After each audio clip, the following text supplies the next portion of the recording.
This week, the world came closer to a major escalation in the Middle East. After more than 40 days of war, the United States and Iran met in Islamabad, Pakistan, for the highest level talks between the two nations in decades. The goal? End the conflict and prevent a wider regional crisis. But after 21 hours of intense negotiations, the talks collapsed. No deal, no peace agreement. And now, the situation may be more dangerous than before. The Islamabad talks, held on April 11th and 12th, were meant to stabilize a fragile 2-week ceasefire.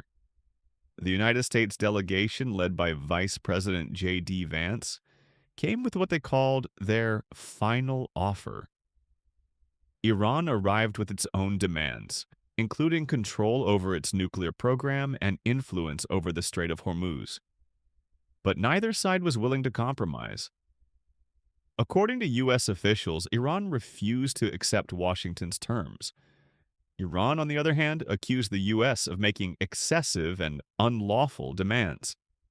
After nearly a full day of negotiations, both sides walked away. At the core, there were three major disagreements. First, Iran's nuclear program. The U.S. wants strict limits. Iran refuses to give them up. Second, control of the Strait of Hormuz. This narrow waterway handles about 20% of global oil supply, making it one of the most strategic locations on Earth. Reuters. Iran has been using it as leverage. And third, regional power and influence. This includes conflicts in Lebanon and Iran's support for armed groups. These are not small issues.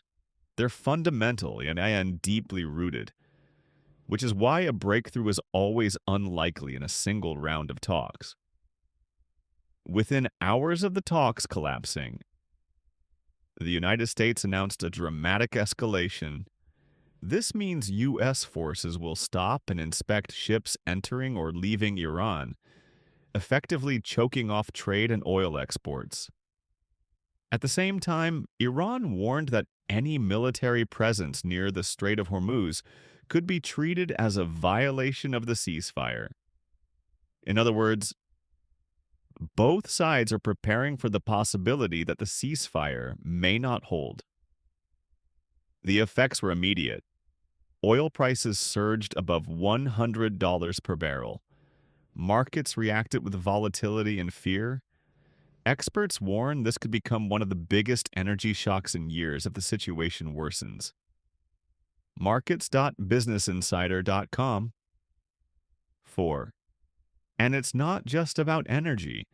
This conflict is reshaping alliances across the Middle East. Gulf states are reconsidering their security strategies, and global powers are watching closely. So, what happens next? There are three realistic scenarios. 1. Continued escalation. The blockade could trigger retaliation, leading to direct clashes in the Gulf. 2. Fragile diplomacy continues.